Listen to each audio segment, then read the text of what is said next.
Hello ਦੋਸਤੋ, 3 single phase transformer ਦੀ ਵਰਤੋਂ ਨਾਲ 3 ਫੇਸ ਵਾਲੇ operation delta delta, delta star, star star ਅਤੇ ਸਟਾਰ ਡੈਲਟਾ ਕਿਵੇਂ ਕਰਨਾ ਹੈ ਐਕਸਰਸਾਈਜ਼ ਵਿੱਚ ਤੁਹਾਡਾ ਸਵਾਗਤ ਹੈ। ਇਸ ਵੀਡੀਓ ਦੇ ਅੰਤ ਵਿੱਚ ਤੁਸੀਂ ਇਹ ਕਰ ਸਕੋਗੇ। ਵੱਖ-ਵੱਖ ਕਿਸਮਾਂ ਦੇ ਪ੍ਰਾਇਮਰੀ ਅਤੇ ਸੈਕੰਡਰੀ ਕਨੈਕਸ਼ਨਾਂ ਨਾਲ 3 ਸਿੰਗਲ ਫੇਸ ਟਰਾਂਸਫਾਰਮਰਸ ਨੂੰ 3 ਫੇਸ ਦੀ ਸਪਲਾਈ ਨਾਲ ਕਨੈਕਟ ਕਰਨਾ।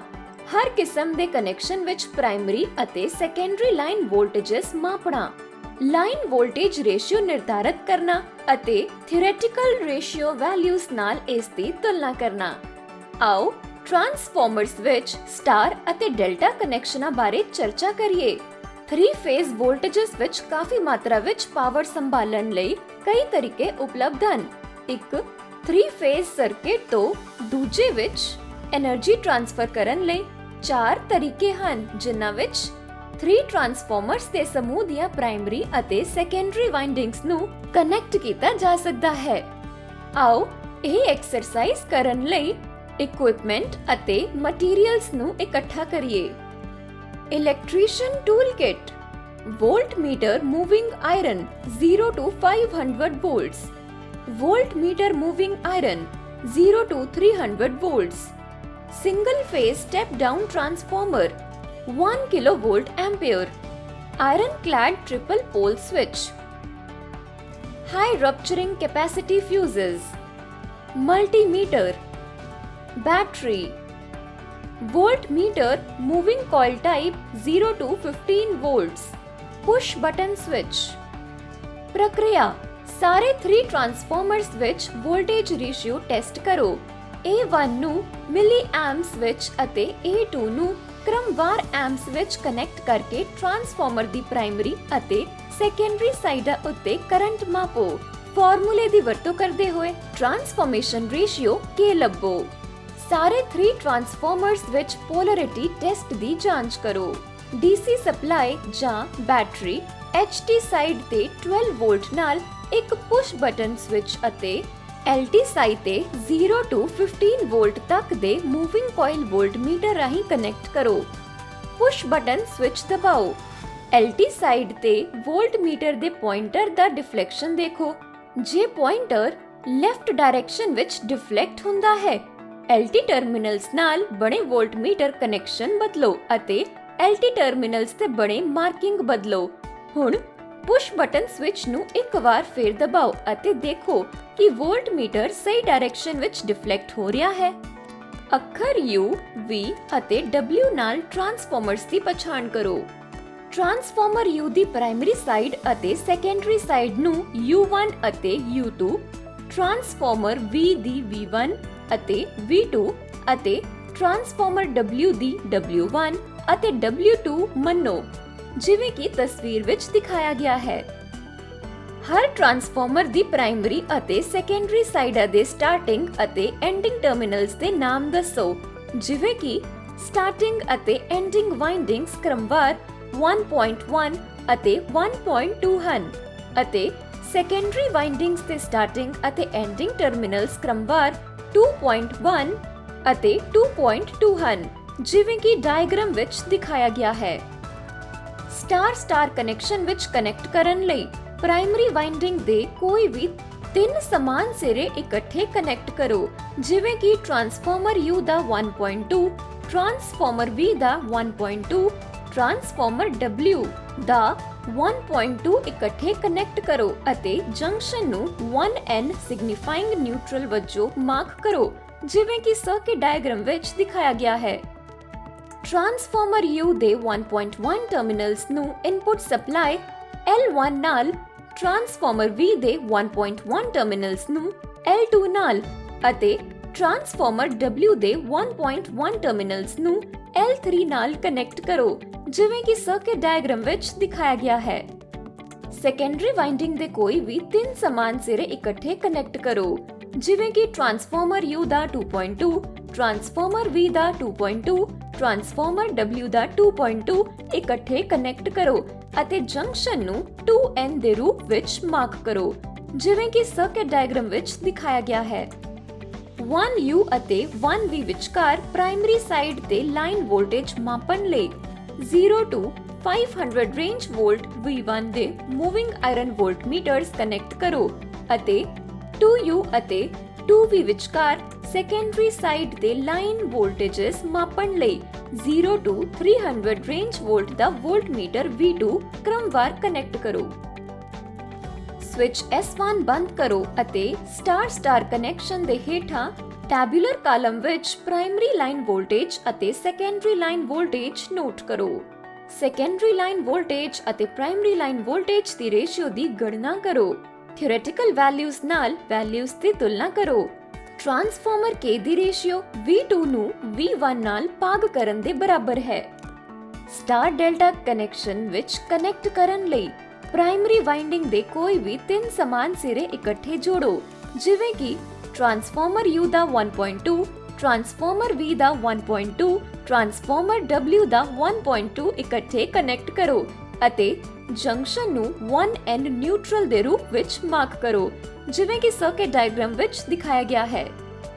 ਟਰਾਂਸਫਾਰਮਰ U ਦੇ 1.1 ਟਰਮੀਨਲਸ ਨੂੰ input supply L1, transformer V ਦਾ 1.1 ਟਰਮੀਨਲ ਨੂੰ L2 ਅਤੇ ਟਰਾਂਸਫਾਰਮਰ W ਦੇ 1.1 ਟਰਮੀਨਲਸ ਨੂੰ L3 ਨਾਲ ਕਨੈਕਟ ਕਰੋ, ਜਿਵੇਂ ਕਿ ਸਰਕਟ ਡਾਇਗ੍ਰਾਮ ਵਿੱਚ ਦਿਖਾਇਆ ਗਿਆ ਹੈ। ਸੈਕੰਡਰੀ ਵਾਈਂਡਿੰਗਸ ਦੇ ਡਿਸਸਿਮਿਲਰ ਟਰਮੀਨਲਸ ਕਨੈਕਟ ਕਰੋ। ਟਰਾਂਸਫਾਰਮਰ U ਦੇ ਟਰਮੀਨਲ 2.1 ਨੂੰ ਟਰਾਂਸਫਾਰਮਰ W ਦੇ 2.2 ਨਾਲ ਕਨੈਕਟ ਕਰੋ ਅਤੇ ਇਸ ਨੂੰ 2U ਦੇ ਰੂਪ ਵਿੱਚ ਮਾਰਕ ਕਰੋ। ਟਰਾਂਸਫਾਰਮਰ U ਦੇ ਟਰਮੀਨਲ 2.2 ਨੂੰ ਟਰਾਂਸਫਾਰਮਰ V ਦੇ 2.1 ਨਾਲ ਕਨੈਕਟ ਕਰੋ ਅਤੇ ਇਸ ਨੂੰ 2V ਦੇ ਰੂਪ ਵਿੱਚ ਮਾਰਕ ਕਰੋ। ਟਰਾਂਸਫਾਰਮਰ V ਦੇ ਟਰਮੀਨਲ 2.2 ਨੂੰ ਟਰਾਂਸਫਾਰਮਰ W ਦੇ 2.1 ਨਾਲ ਕਨੈਕਟ ਕਰੋ ਅਤੇ ਇਸ ਨੂੰ 2W ਦੇ ਰੂਪ ਵਿੱਚ ਮਾਰਕ ਕਰੋ। 1U ਅਤੇ 1V ਦੇ parallel 0 to 500 range the wallet ਦੇ ਵੋਲਟਮੀਟਰ V1 ਅਤੇ 2U ਅਤੇ 2V ਦੇ parallel 0 to 300 range the wallet ਦੇ ਵੋਲਟਮੀਟਰ V2 ਨੂੰ ਕ੍ਰਮਵਾਰ ਕਨੈਕਟ ਕਰੋ। ਸਵਿਚ S1 ਬੰਦ ਕਰੋ ਅਤੇ ਸਟਾਰ ਡੈਲਟਾ ਕਨੈਕਸ਼ਨ ਦੇ ਹੇਠਾਂ ਟੈਬੂਲਰ ਕਾਲਮ ਵਿੱਚ ਪ੍ਰਾਇਮਰੀ ਲਾਈਨ ਵੋਲਟੇਜ ਅਤੇ ਸੈਕੰਡਰੀ ਲਾਈਨ ਵੋਲਟੇਜ ਨੋਟ ਕਰੋ। ਸੈਕੰਡਰੀ ਲਾਈਨ ਵੋਲਟੇਜ ਅਤੇ ਪ੍ਰਾਇਮਰੀ ਲਾਈਨ ਵੋਲਟੇਜ ਦੀ ਰੇਸ਼ੀਓ ਦੀ ਗਣਨਾ ਕਰੋ। ਥਿਓਰੈਟੀਕਲ ਵੈਲਿਊਜ਼ ਨਾਲ ਵੈਲਿਊਜ਼ ਦੀ ਤੁਲਨਾ ਕਰੋ। ਟਰਾਂਸਫਾਰਮਰ K ਦੀ ਰੇਸ਼ੀਓ V2 ਨੂੰ V1 ਨਾਲ ਭਾਗ ਕਰਨ ਦੇ ਬਰਾਬਰ ਹੈ। ਡੈਲਟਾ ਡੈਲਟਾ ਕਨੈਕਸ਼ਨ ਵਿੱਚ ਕਨੈਕਟ ਕਰਨ ਲਈ ਪ੍ਰਾਇਮਰੀ ਵਾਈਂਡਿੰਗਸ ਦੇ ਡਿਸਸਿਮਿਲਰ ਟਰਮੀਨਲਸ ਕਨੈਕਟ ਕਰੋ। ਟਰਾਂਸਫਾਰਮਰ U ਦੇ ਟਰਮੀਨਲ 1.1 ਨੂੰ ਟਰਾਂਸਫਾਰਮਰ W ਦੇ 1.2 ਨਾਲ ਕਨੈਕਟ ਕਰੋ ਅਤੇ ਇਸ ਨੂੰ 1U ਦੇ ਰੂਪ ਵਿੱਚ ਮਾਰਕ ਕਰੋ। ਟਰਾਂਸਫਾਰਮਰ U ਦੇ ਟਰਮੀਨਲ 1.2 ਨੂੰ ਟਰਾਂਸਫਾਰਮਰ V ਦੇ 1.1 ਨਾਲ ਕਨੈਕਟ ਕਰੋ ਅਤੇ ਇਸ ਨੂੰ 1V ਦੇ ਰੂਪ ਵਿੱਚ ਮਾਰਕ ਕਰੋ। ਟਰਾਂਸਫਾਰਮਰ V ਦੇ ਟਰਮੀਨਲ 1.2 ਨੂੰ ਟਰਾਂਸਫਾਰਮਰ W ਦੇ 1.1 ਨਾਲ ਕਨੈਕਟ ਕਰੋ ਅਤੇ ਇਸ ਨੂੰ 1W ਦੇ ਰੂਪ ਵਿੱਚ ਮਾਰਕ ਕਰੋ। ਸੈਕੰਡਰੀ ਵਾਈਂਡਿੰਗਸ ਦੇ ਡਿਸਸਿਮਿਲਰ ਟਰਮੀਨਲਸ ਕਨੈਕਟ ਕਰੋ।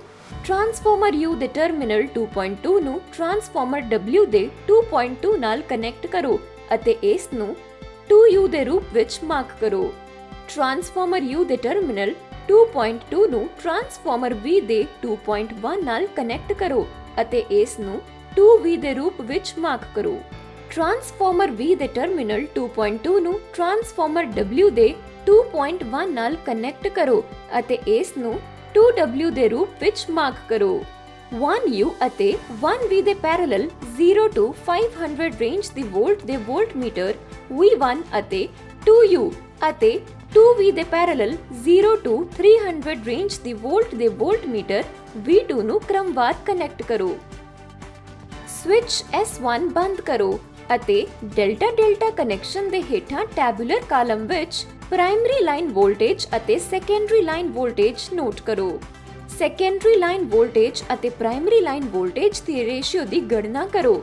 ਥਿਓਰੈਟੀਕਲ ਵੈਲਿਊਜ਼ ਨਾਲ ਵੈਲਿਊਜ਼ ਦੀ ਤੁਲਨਾ ਕਰੋ। ਟਰਾਂਸਫਾਰਮਰ K ਦੀ ਰੇਸ਼ੀਓ V2 ਨੂੰ V1 ਨਾਲ ਭਾਗ ਕਰਨ ਦੇ ਬਰਾਬਰ ਹੈ। ਡੈਲਟਾ ਸਟਾਰ ਕਨੈਕਸ਼ਨ ਵਿੱਚ ਕਨੈਕਟ ਕਰਨ ਲਈ ਟਰਾਂਸਫਾਰਮਰ U ਦੇ ਟਰਮੀਨਲ 1.1 ਨੂੰ ਟਰਾਂਸਫਾਰਮਰ W ਦੇ 1.2 ਨਾਲ ਕਨੈਕਟ ਕਰੋ ਅਤੇ ਇਸ ਨੂੰ 1U ਦੇ ਰੂਪ ਵਿੱਚ ਮਾਰਕ ਕਰੋ। ਟਰਾਂਸਫਾਰਮਰ U ਦੇ ਟਰਮੀਨਲ 1.2 ਨੂੰ ਟਰਾਂਸਫਾਰਮਰ V ਦੇ 1.1 ਨਾਲ ਕਨੈਕਟ ਕਰੋ ਅਤੇ ਇਸ ਨੂੰ 1V ਦੇ ਰੂਪ ਵਿੱਚ ਮਾਰਕ ਕਰੋ। ਟਰਾਂਸਫਾਰਮਰ V ਦੇ ਟਰਮੀਨਲ 1.2 ਨੂੰ ਟਰਾਂਸਫਾਰਮਰ W ਦੇ 1.1 ਨਾਲ ਕਨੈਕਟ ਕਰੋ ਅਤੇ ਇਸ ਨੂੰ 1W ਦੇ ਰੂਪ ਵਿੱਚ ਮਾਰਕ ਕਰੋ।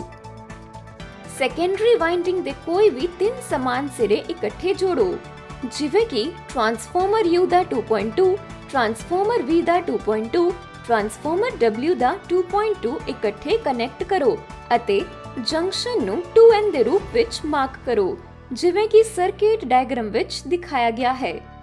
1U ਅਤੇ 1V ਦੇ parallel 0 to 500 range the wallet ਦੇ ਵੋਲਟਮੀਟਰ V1 ਅਤੇ 2U ਅਤੇ 2V ਦੇ parallel 0 to 300 range the wallet ਦੇ ਵੋਲਟਮੀਟਰ V2 ਨੂੰ ਕ੍ਰਮਵਾਰ ਕਨੈਕਟ ਕਰੋ। ਸਵਿਚ S1 ਬੰਦ ਕਰੋ ਅਤੇ ਡੈਲਟਾ ਸਟਾਰ ਕਨੈਕਸ਼ਨ ਦੇ ਹੇਠਾਂ ਟੈਬੂਲਰ ਕਾਲਮ ਵਿੱਚ ਪ੍ਰਾਇਮਰੀ ਲਾਈਨ ਵੋਲਟੇਜ ਅਤੇ ਸੈਕੰਡਰੀ ਲਾਈਨ ਵੋਲਟੇਜ ਨੋਟ ਕਰੋ। ਸੈਕੰਡਰੀ ਲਾਈਨ ਵੋਲਟੇਜ ਅਤੇ ਪ੍ਰਾਇਮਰੀ ਲਾਈਨ ਵੋਲਟੇਜ ਦੀ ਰੇਸ਼ੀਓ ਦੀ ਗਣਨਾ ਕਰੋ। ਥਿਓਰੈਟੀਕਲ ਵੈਲਿਊਜ਼ ਨਾਲ ਵੈਲਿਊਜ਼ ਦੀ ਤੁਲਨਾ ਕਰੋ। ਟਰਾਂਸਫਾਰਮਰ K ਦੀ ਰੇਸ਼ੀਓ V2 ਨੂੰ V1 ਨਾਲ ਭਾਗ ਕਰਨ ਦੇ ਬਰਾਬਰ ਹੈ।